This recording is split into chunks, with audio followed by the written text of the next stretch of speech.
we are going to discuss. So we just need a discussion, like what is your approach, like the approach what you are using in your ICU may be entirely different, and you may be correct that. So in that case, what are the drugs and how to like improvise the way you are doing the procedures. So we are just trying to address that issue. So please come forward. So only two participants have raised their hand. We want all the persons to come for the discussions and make this very lively. Okay. So we have 4 case scenarios. So we need all 8 participants. So two each we will include into the panelist group. So please cooperate. Without the participants, we cannot make this a lively discussion. So there is no point in giving just classes. We just want to try a different approach where the participants should come in and again take the scenarios, give their ideas. Then you try to discuss the scenarios to find out like how we can improve the things. So as you can see, we have different drugs here: muscle relaxants, induction agents, benzodiazepines, vasodilators, pressors, and miscellaneous drugs. So what are the options you are going to take? Like that we'll be discussing. So please don't waste the time. So please raise your hand and join for the discussion.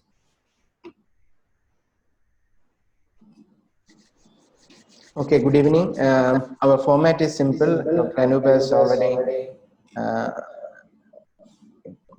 Hello? Yeah. Am I audible? Yeah.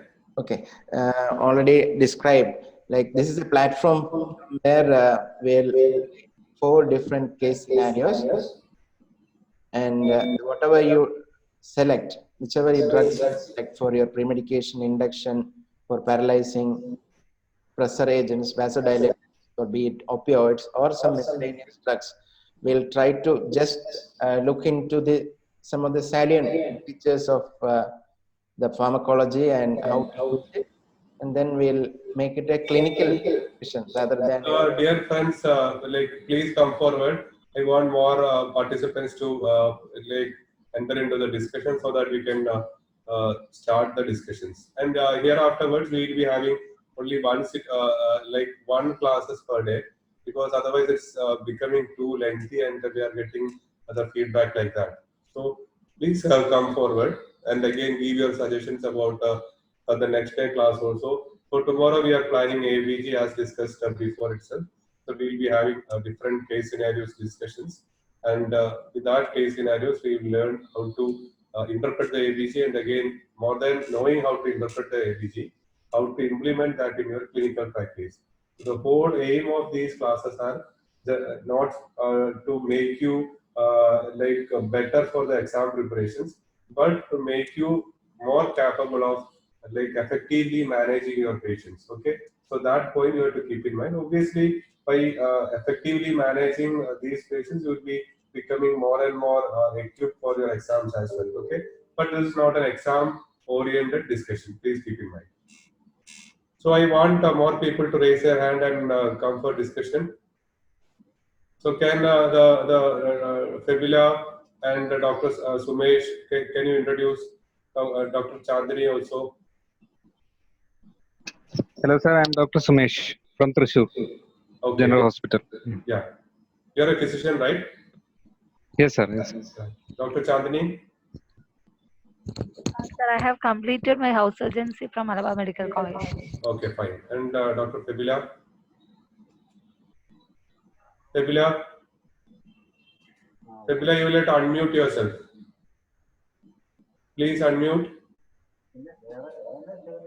You will have to unmute and talk. I am second year MBBS student. Okay. Oh, Fibula. So you can just help your seniors, okay? Okay, sir. Yeah. You have completed your pharmacology, no? Yes, completed, but practical exercises. Okay, so which books you read? Tripadi, Sadoskar, or Goodman and Dreamman? Tripadi. Tripadi, okay. Our discussion for exam purpose, I refer Tarak. Okay, so for our discussions will be within Tripadi only, don't worry. But will be more on clinical orientation, okay? So you can listen what your seniors are talking, and you can also add on to that, okay? Okay. Yeah. So, sir, we'll move on to the simulations now. Okay. So who's taking the first scenario? We'll give Dr. Chandni, are you ready? Or Dr. Sumesh? Yeah, Okay, Dr. sir. Okay, Dr. Sumesh. So this is our idea. So we'll give a case scenario. The scenario management definitely include how you set up the ICU for intubation. Okay, your crash cart should be there, which should contain airway equipment, because most likely we are discussing scenarios related to mechanical ventilation and intubation and mechanical ventilation. You should specify which all monitors you are planning to use. You should have a definite venous access before attempting or proceeding to induction and ventilation. And regarding pre-oxygenation, Anoop, I want to highlight some points on oxygenation purpose in the critical care setting. Can you just stop sharing this thing? Okay.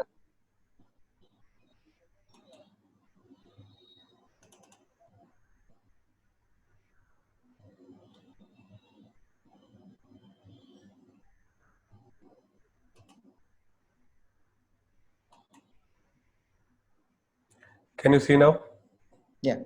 Yeah. So this is the way you have to this is in a hurry I prepared just now. So I've not given all the details. So this is the patient bed where this is the head end. Okay. So patient will be lying like this. So this is the room where you are intubating the patient in an ICU. So we have a doctor who is intubating. So we have a nurse who is helping him with the drugs, and we have a respiratory therapist, nurse, or a junior doctor who is assisting him with the airway devices. Okay, and this is a monitor where the person who is intubating may not be able to see that, but that the person who is taking care of the airway equipments, he can see the monitor.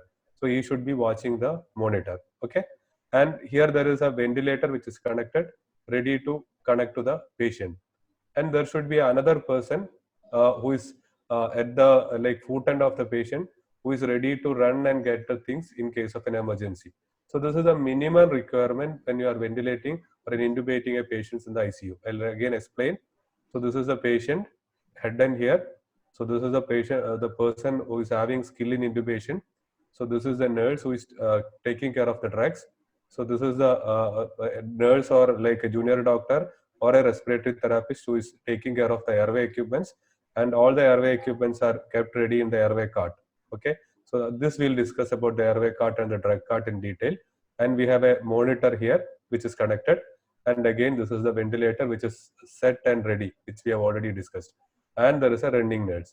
Suppose if you are going to intubate a COVID patient, ideally 3 persons should be inside the ICU. Okay, and one person who is ready to run should be in PPE but outside the intubating room. So this is a negative pressure room. Here this person should be, that person should be outside the room, and he should be able to get the things ready when these teams require any help.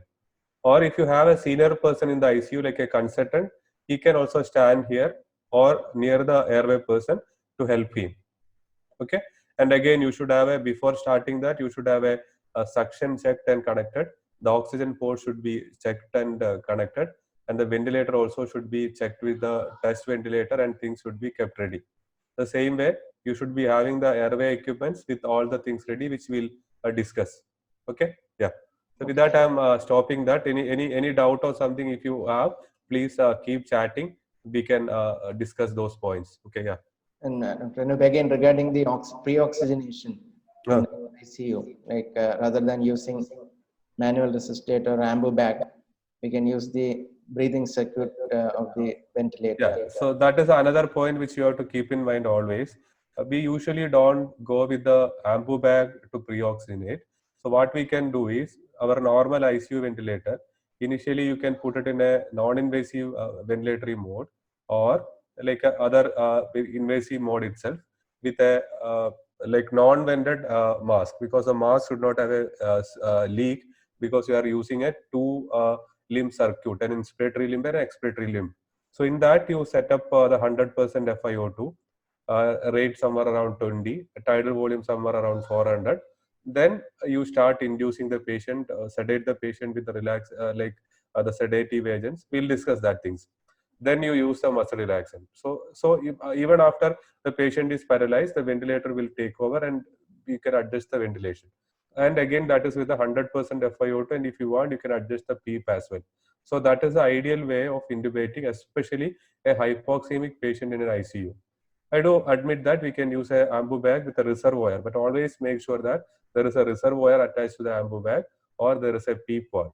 In the coming sessions, we will give you an introduction about the commonly used equipments in the ICU, like an ambu bag, the parts of ambu bag, the laryngoscope, other airway gadgets like LMA, like ET tubes, the bougie, all those things. We will not be going in detail about all anesthetic equipments or the ICU equipments, but the basic equipments what you should know.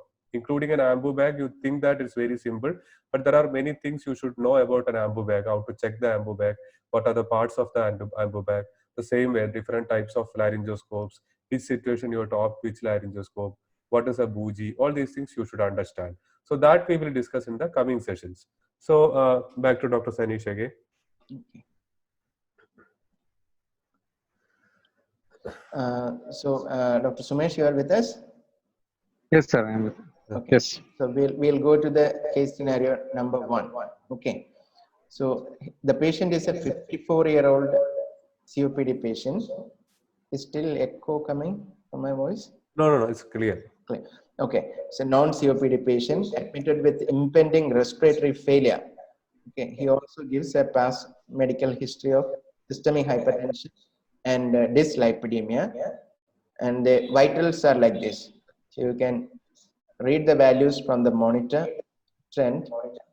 Now, since the patient is on impending respiratory failure, you convince the family and take appropriate documentation, and you decide to proceed with the intubation and mechanical ventilation.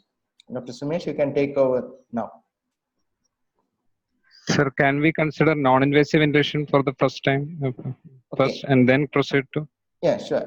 That's a good idea. Like non-invasive ventilation, yeah, usually if it is successful within the first few hours, we'll come to know whether that is working or not. And probably your blood gas will tell you whether you have the margin of trying for NIV, depending on the blood gas parameters. So for discussion's sake, let's take it like NIV has failed and he is into severe respiratory acidosis and impending respiratory failure and already tachycardic, hypoxemic, not improving with the NIV. Okay. Then we will first plan to sedate him with midazolam. Okay. The patient is already on NIV only. So you are just immediately you are going to sedate the patient, or you want to keep some things ready before that. And again, friends, please keep chatting, give your comments during the discussions. Like what this is not COVID patient. This is a normal patient. Forget about COVID. COVID. We are not at all discussing anything related to COVID at this point. I just told you while designing a airway team. So here we are. What is the basic aim of this webinar campus is to give you an overview about the routine things in the ICU. So only once you are used with the routine things, you can see what extra things you have to take care in case of a COVID patient. Okay. Yeah. So keep your questions can be put it in the question answer, and your suggestions can be put it in the chat. So I'll be looking the chat only during the discussions, and after that end of the case while debriefing, I'll be looking at question answer session. So during discussions, please keep chatting in the chat box. Okay, there is a webinar chat, and the question answer, like if you want us to discuss any particular point, or if you have a particular doubt about the points what we have discussed, put it in the question box. So others, please keep chatting. We'll be monitoring, we'll be just watching also what you are chatting. And one new thing we are going to start today, we are going to select the persons who are giving maximum best answers in the discussion. Like during discussion, we'll be having so many points. So those who are having the maximum correct attempts and good point of discussions, so we will provide them with a e-certificate of the best performer of the day. So today we will be having 2 best performers, and we will announce that by the end of this session, and we will give you the certificate tomorrow once you give the your mail ID. Okay, so be prepared, so be ready for the certificate as well. So concentrate on the case, keep giving your suggestions. Okay, proceed. So Okay, Dr. this way, Sumesh, not only Yes, sir. Dr. Sumesh, everybody can chip in with your ideas through chat, but unfortunately, only one person can talk at a time. Okay, now we'll listen to Dr. Sumesh. The patient is already drowsy, exhausted, going in for respiratory failure. So we will keep the equipments for the crash cart nearby the patient, Okay. and we will secure a wide bore IV cannula. yeah, Okay, excellent. Uh, So this patient is Then- already in the ICU. The patient is already in the ICU. Patient is on NIV. Okay.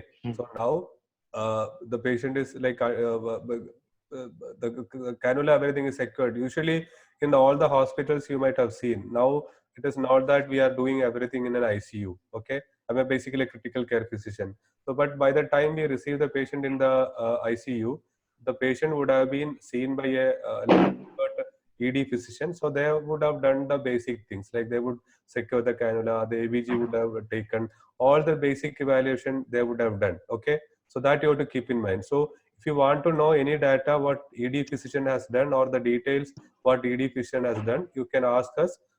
Like we are the ED EMS staff and the ED resident who has accompanied the patient is there at the bedside to give you the history. Okay, yeah, please proceed.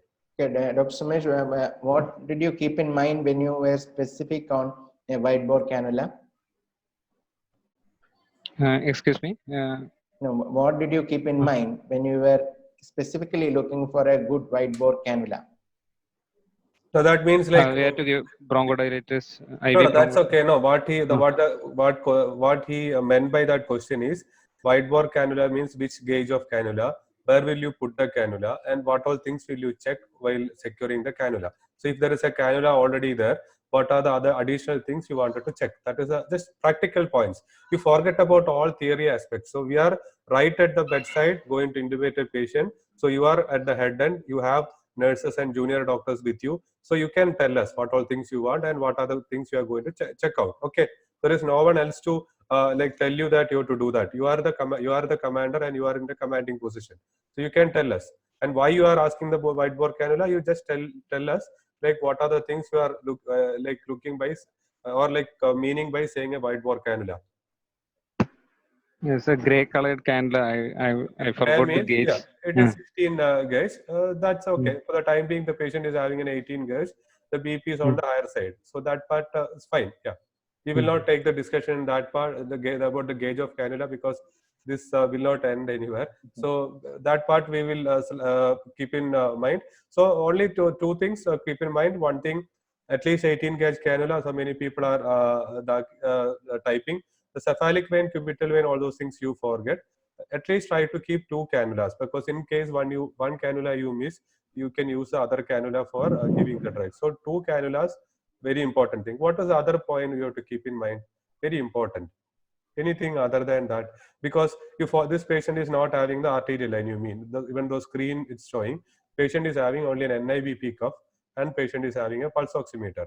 So I'm giving a clue, and the patient is having a cannula. So which hand will you put the pulse oximeter, and which hand we are going to put the NIBP cuff, and at what frequency you want to keep the NIBP cuff? The NIBP every 5 minutes we can set.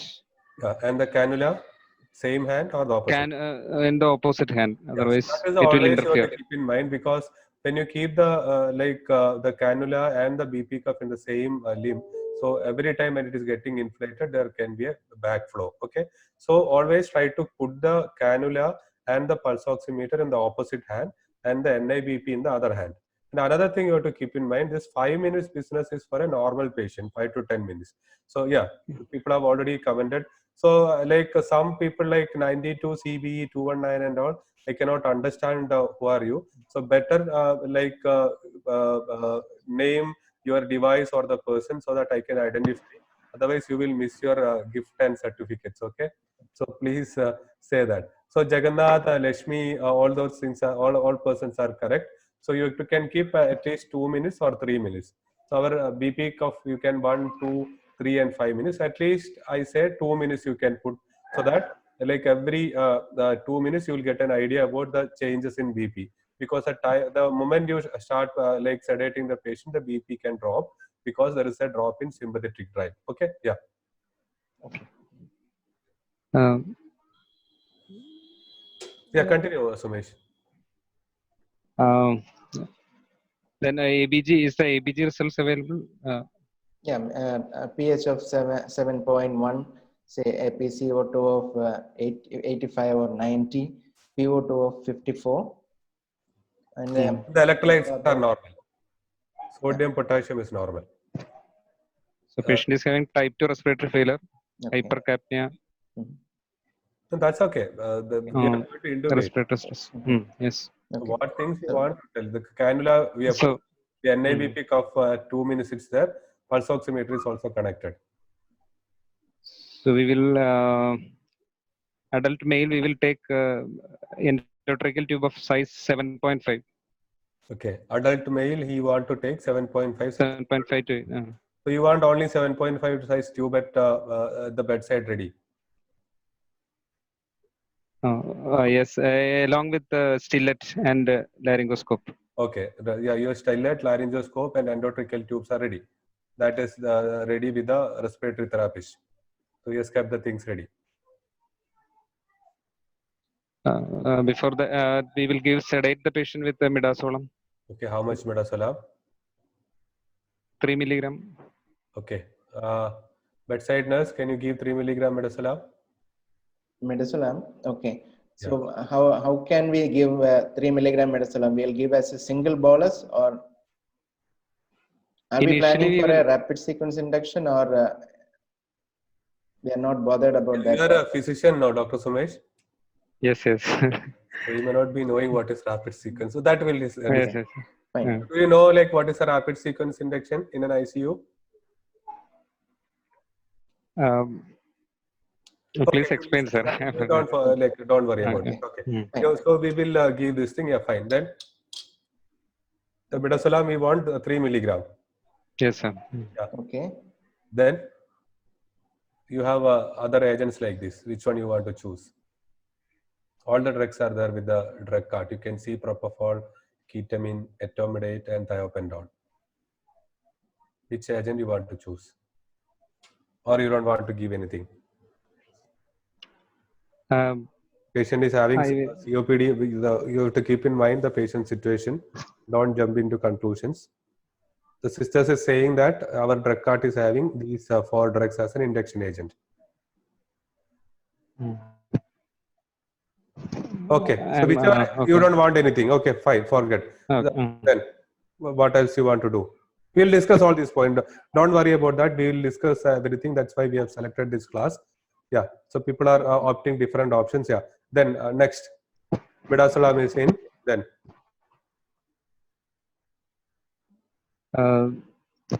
Then intubate. Okay. You just want to give midazolam and intubate.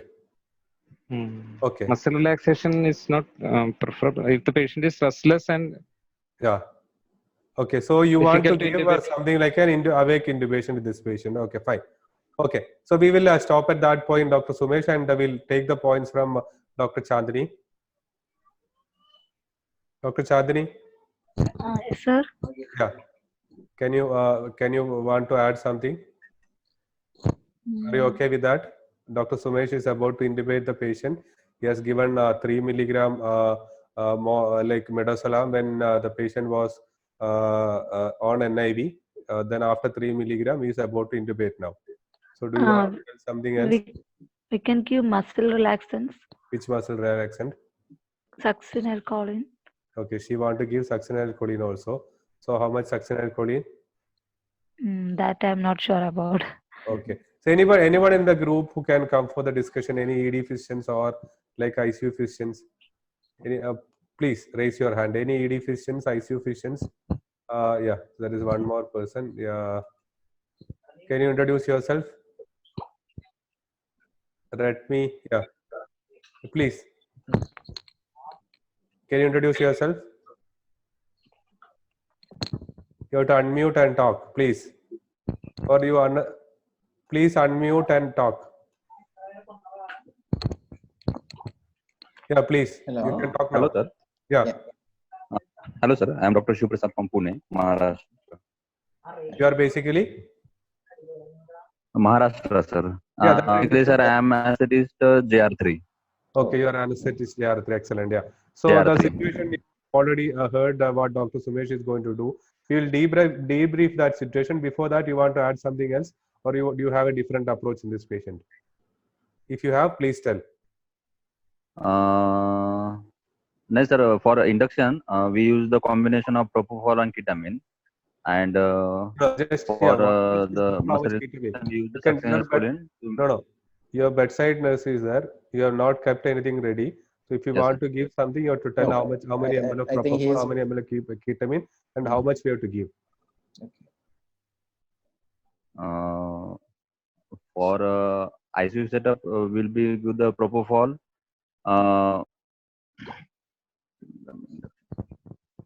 Sir, actually, in OT, we'll give the 2 milligram per kg propofol and. This is only we have the bedside nurse. In You ICU. can just tell the nurse how much. You don't have an anesthesia technician here. This is an ICU. Okay, so you have a nurse here. Okay, You sir. can tell the nurse how much to be loaded in the syringe and kept, and how much to be given. So that is the only way the nurse can help you. Okay, sir. Load one vial, 10 milligram per c to the 10 ml, 10 ml vial. Yeah, okay. So you want 10% propofol of 10. 1%. Okay. 1% propofol. 1%. Sorry, 1%. Sir. And ketamine, in a ketamine, also in a 2 milligram per this is around 30, 60, 50 milligram ketamine So in 5 ml. Okay, that both the things are loaded and kept. Now, how much you have to give to the patient?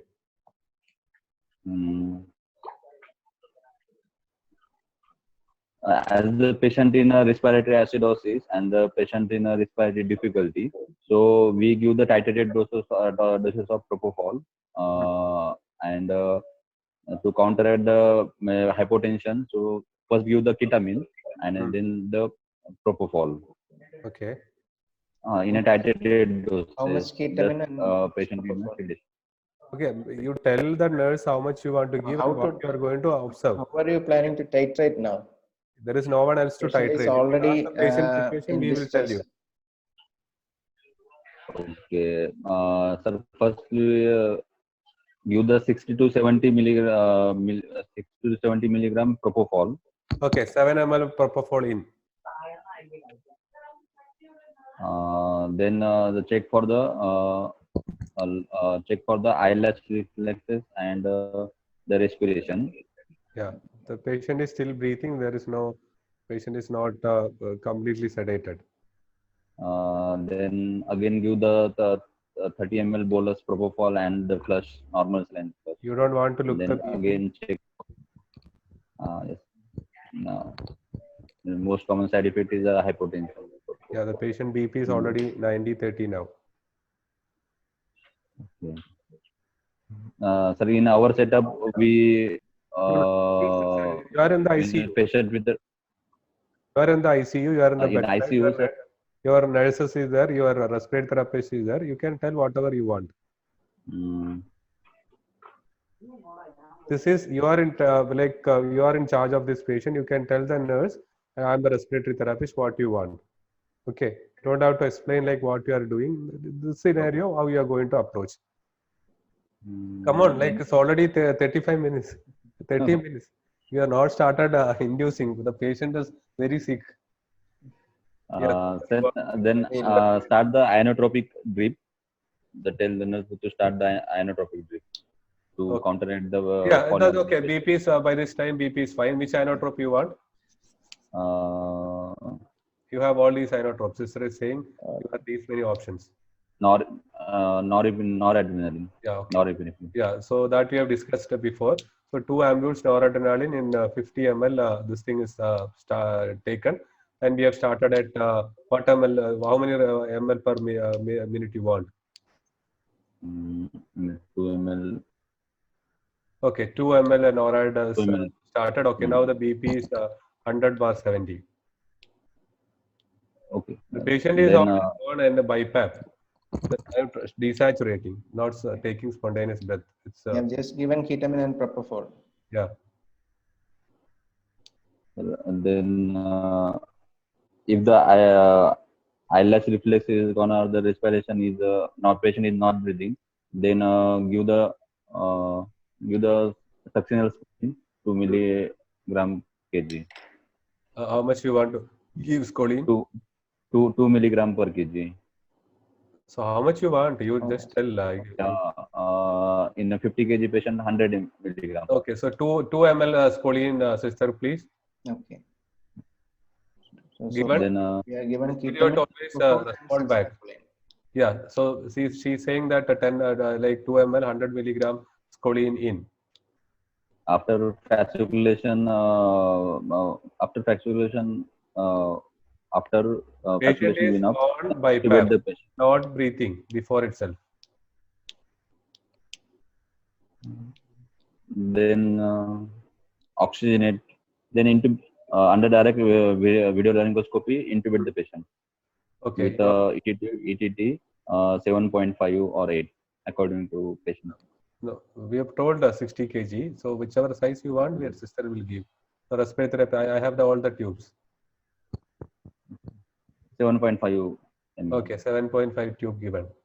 We intubate, inflate the cuff, Yeah, cuff then inflated. check for air entry, and connected to vent Yeah, ventilator connected with the COPD set. VCV mode, volume control mode. Yeah, that's okay. Ventilator we'll discuss later. So the connected to the appropriate setting for the COPD. Anything else you want to do? Then check for the saturation and the blood pressure. Yeah, everything is fine. Patient is already NORAD. Anything else you want to give? Or you want to continue anything? You have already given like choline, propofol, ketamine.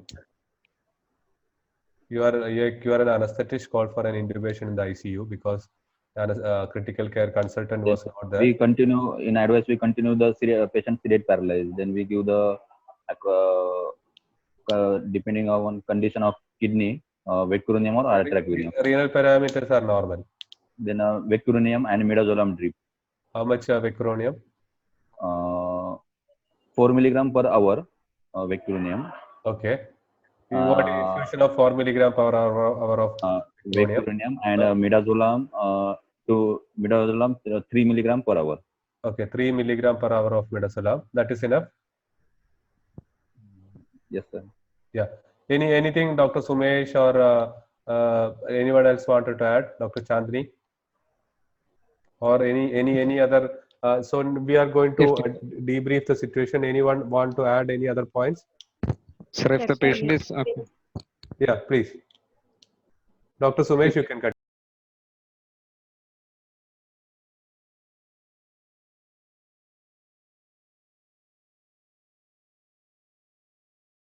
So you should have all the things assembled. Your team, when they are working by protocol, things will be ready. Your airway gadgets will be ready. Your monitor will be ready. Your helping person will be ready. So now the thing is, you should be fluent enough to take decisions then and there and proceed. When you want a large bore cannula, the idea is you are expecting a hemodynamic switching. You are likely to enter a roller coaster ride. So that time you should have a wide bore cannula so that you can administer medications surely. So in case you want to give a fluid bolus, you start a pressor, everything you should not be running around for an IV access. Second thing, co-induction is one idea where you can minimize the side effects of a single agent. So a combination of ketamine with propofol is practiced in many centers because ketamine has a little bit of bronchodilator properties. It's a bit of sympathetic stimulation is there. Propofol has some vasodilatation property. So it can reduce the adverse effects of each drug. And regarding the endpoint of induction, just like we do inside the operating room for elective cases, we cannot wait for an endpoint of induction in a critically ill patient, and because you cannot judge these things. Patient is already drowsy, maybe comatose, almost going in for arrest, and checking for eyelash reflex is classically described for thiopentone rather than propofol. Propofol for elective cases, the endpoint may be loss of verbal communication or response to verbal stimulus. Okay, that is one thing. And most of the critical patients would require what is called as rapid sequence induction, as we mentioned, because there is a risk of aspiration once the airway protection reflex is lost. So that also we have to keep in mind. Probably those who are working in ICU, emergency room, and inside the OT in anesthesia, they will be comfortable with the rapid sequence induction because you give a predetermined calculated dose of the induction agent followed by the relaxant, which should give a fast intubating conditions, maybe succinylcholine or rocuronium. Go ahead with the laryngoscopy, pass the endotracheal tube, and the very next step is confirming the endotracheal tube rather than other things. Okay, somebody else should be taking care of the hemodynamics. The person who is passing the endotracheal tube should make sure that the tube is confirmed clinically by auscultation and if possible by capnography. There is no compromise in that because you cannot pass the tube into the esophagus and try manipulating the hemodynamics. It will not work. Even after cardiac arrest, the moment you put ET tube, make sure that it is inside the trachea. The endobronchial thing is a later decision. Okay, then you decide whether patient should be paralyzed and sedated continuously for the further management of this patient, or a deep sedation would do the trick for you. If you are using a relaxant, make sure that you give sedation also. Unfortunately, some of the ICUs, when residents are managing especially, they might give vecuronium when patient is supposed to be fighting the ventilator. So that's not the solution. Patient may be fully awake. So it is not justified. Maybe better you give a sedative agent and then top up with the relaxant. Can I interfere? Yeah. Yeah. So just coming to our case scenario again. So this patient, we are on like an NIV. Patient is having a type 2 respiratory failure with a normal pH and normal electrolyte. We are going to intubate. So the points to be keep in mind. You have to always check the like suction apparatus and see whether the oxygen pot is ready. You have to keep an ambu bag with a proper size mask keeping ready. That point should be mentioned. And if possible, regarding the suction in the ICU, we will not use a normal suctioning what you are using in an operation room. We go with something like a Yonker suction, you may be knowing, which we'll describe later. So that is a stick-like thing which is not flexible, and the tip is always rounded. So rounded Yonker suction is easy for doing the suctioning, because all these COPD patients will be having thick secretions after like you use this NIV because of the drying up of the secretion. So like that will be difficult, and so these things should be ready. So your nurse should be ready with the drugs, and your airway team should be ready with the airway equipments. So in that, usually in an adult male patient, we go with 8 or 8.5 size tube, and again to a female patient, we go with a 7.5 size tube. That is the usual way. Okay, so always try to go with an 8 or 8.5 size in a male patient, or 7.5 or 7 size with a female patient. And sometimes the patient can have an airway issues like a narrow glottis or like the constriction, etc. So you have to keep other lower size tube also ready. And sometimes you may not be able to pass the tube on a first attempt. So you keep at least 2 other size tube also ready. Like if you are going with an 8 size, at least 2 other 8 size tubes should be ready in your ICU cart always. And as he has mentioned, you can put a stillet always, but depending on your airway skills, majority of the time the stillets are not used in ICU because of these infection issues.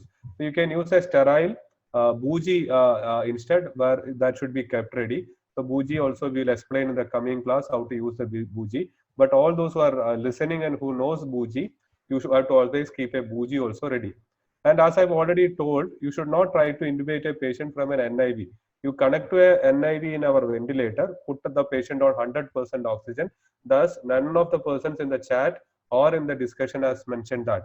You have to pre-oxygenate the patient. That's very, very important. So you put the patient on 100% oxygen, keep the basic setting somewhere around 20 with the target volume, hold the mask properly, then see that the mask fit is fine. Then the way he has told, you can try giving a midazolam. And majority of the time, along with the midazolam, you will have to give some opioid agents also. So don't feel that the opioids should not be used in a patient with a bronchospasm. Okay, you can either use a like a fentanyl. Morphine again can have an histamine release, can be avoided. Okay, that point can be discussed later. But we have to give some opioids also. So fentanyl can be given along with the midazolam. So if the patient is very sick, midazolam with fentanyl will be enough. The patient will be knocked off. And in the ICU, you are not worried about too much about the awareness, all those things. If the patient is like reasonably sedated well, you can go ahead with midazolam and with the like fentanyl. So once these two drugs are there, your ventilation is already going on. So you don't have to ventilate too much as because of the aspiration risk. Then you give the prefixed dose of say 75 milligram or 100 milligrams of scoline. Okay. Then like within 1 minute you will get the intubation intubating situation. Then you can tube the patient. So once you tube here, like after checking the patient, he didn't continue with the vecuronium, the initial the doctor who was intubating the patient. So any patient with a severe bronchospasm, we will have to continue the relaxant for some time at least. So we can go with a vecuronium or other agents like a panguronium. We usually don't use. Atracurium is not preferred in this situation because atracurium can again have a histamine release, which we'll discuss later. Okay, so that is how we proceed. And especially when these patients are unstable, better to secure an EJ cannula and keep an noradrenaline infusion ready always, because the moment the patient drops the BP, you cannot give something like a mephentermine or a phenylephrine in an ICU setting. So rather than that, you keep a noradrenaline infusion in the background and start at somewhere around 0.1 ml or 1 ml so that you can titrate it immediately in case of any BP fluctuation. Okay. And if the patient is not well sedated with the midazolam and fentanyl, you can give a small dose of propofol or even ketamine. Okay, and don't try to give 70 milligram of a propofol and 50 milligram of ketamine in a very unstable patient. That is why I given you a clue initially itself. This is having a sympathetic drive, and that is maintaining the BP. The moment you completely lost the sympathetic drive and completely induce the patient, your patient will crash. So don't try for a complete induction, ideal induction in an ICU. So don't, even if you want to give a propofol ketamine, give a minimum some 20-25 propofol and say some 10 or 20 milligram of ketamine. That may be enough. Okay. Then depending on the BP response, you can titrate that. So that is the way. Or there are other options like etomidate, which we can discuss later. Okay. With that, we will move on to the discussions. Can you just describe the drugs, Sunny sir, once?